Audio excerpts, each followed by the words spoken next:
If you've been following the stock market closely, then you already know that SoFi is one of the most talked about names among retail investors right now. But the big question is, what's really happening with this stock? Why does it continue to swing between dips and rallies? And what signals should we be paying attention to as investors? In today's deep dive, I'll walk you through the latest movements in SoFi, break down the data behind these shifts, explain the role of shorts, options, and dark pool trading, and share what broader market forces are influencing SoFi's price. By the end of this breakdown, you'll have a clearer view of where SoFi might be headed next and why this stock continues to capture attention. Hello everyone, welcome to Daily Stock Update. If you are new to the channel, be sure to subscribe to the channel and turn on post notifications by hitting the bell so you never miss any of our uploads and also enter our giveaway. But before that, alert, this is not a financial advice video. Let's begin with the most recent performance. SoFi slipped by about 1.30%, touching a low around 27.6 cents and reaching as high as 28.67 cents during the session. These fluctuations are not unusual for SoFi. In fact, many investors see these dips as opportunities to buy because the stock has a history of bouncing back with strong upward moves. Much of this volatility is linked to the timing of market activity. During pre-market hours, options trading isn't possible, so larger institutional investors tend to wait for the opening bell. Once the market opens, they load up on call options, which often drives the stock upward. This dynamic creates quick bursts of momentum that retail traders notice but often misunderstand. Now, here's where things get even more interesting. Despite SoFi's movement, there was no official news released by the company. No SEC filings, no major public announcements. Instead, what stirred attention came from a less obvious corner, the fintech firm Zero Hash.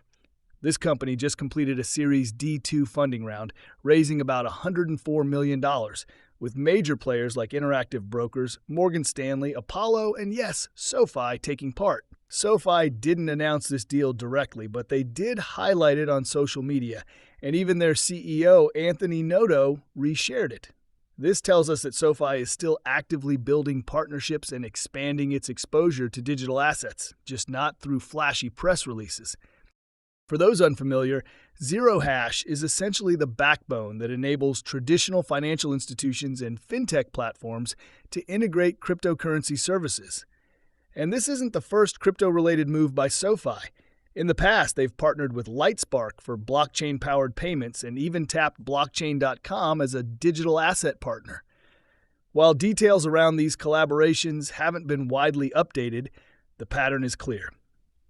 SoFi is inching closer to launching more robust cryptocurrency features. Add to this the fact that SoFi has been hiring aggressively for crypto-related roles, and it looks very likely that in the coming months, we'll hear an official announcement connecting SoFi and Zero Hash in a bigger way. If that happens, it could significantly boost investor sentiment, especially as digital assets become a larger part of mainstream finance. Let's turn to the short interest numbers. Today, short sellers returned about 493,000 shares. Currently, around 9.3% of SoFi's free float is shorted, translating to roughly 109.8 million shares. Looking at more detailed data from the exchanges, as of September 14th, about 107.6 million shares were shorted, up from late August. That's an increase of roughly 6.3 million shares in just over 2 weeks, most of which was likely accumulated through dark pool activity. For those who don't know, dark pools are private exchanges where trades are hidden from public view, making them extremely difficult to track. Despite this uptick in shorting, SoFi's stock price still managed to hold firm and even move higher at times, showing resilience against bearish pressure. Another key area to watch is options activity. Today, there was about $43 million in call options and $13 million in puts, with nearly 43% of all options leaning bullish. That tells us there's strong speculative interest in SoFi pushing higher. Bulls are eyeing a move toward $29 in the short term, while bears are betting on a drop below $27.50. These positions are influenced not only by company-specific developments, but also by broader macroeconomic factors. For example, durable goods data, GDP numbers, and initial jobless claims all came in stronger than expected. Normally, that would be positive news. But in today's market psychology, strong data often means fewer chances of an interest rate cut by the Federal Reserve. That's where things get tricky. Jerome Powell has repeatedly stressed his concerns about the labor market. So even though jobless claims were better than anticipated, some argue they're still too high for Powell's comfort. As a result, rate cuts in October look less likely, with the odds of a 25 basis point cut now sitting around 85.5%, down slightly from earlier expectations.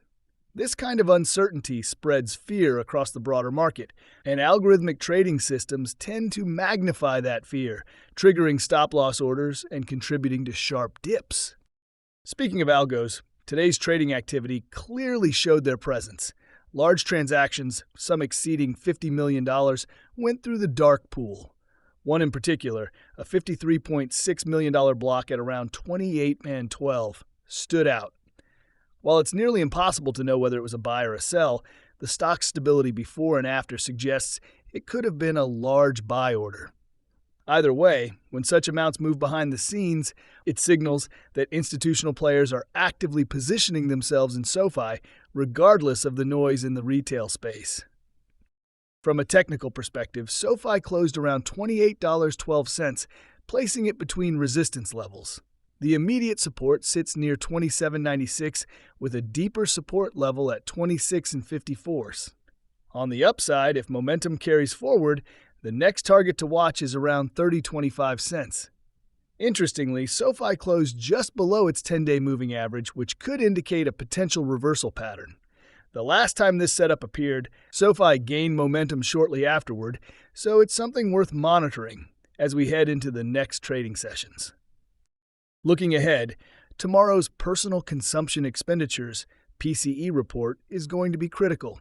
Investors across the market, not just in SoFi, will be watching closely because PCE is one of the Fed's preferred measures of inflation. Depending on the results, we could see increased volatility across financial stocks. On top of that, there's chatter about a potential government shutdown. Historically, these shutdowns don't last long and don't cause lasting market damage. But if one drags out, it could impact GDP growth. For SoFi, such scenarios usually present short-term buying opportunities during dips. In summary, here's what we know. SoFi remains a stock that draws significant attention both from institutional players and retail investors. It has strong partnerships developing quietly behind the scenes, particularly in the crypto space. Short interest is elevated, but hasn't been enough to drag the stock down in a meaningful way. Options activity leans bullish, and large dark pool transactions suggest that big money is positioning with confidence.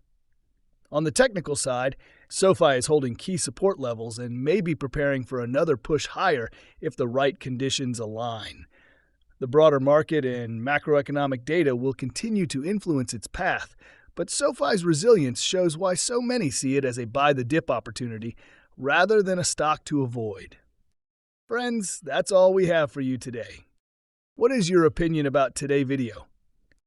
Get involved and let us know in the comments down below. Thanks for watching.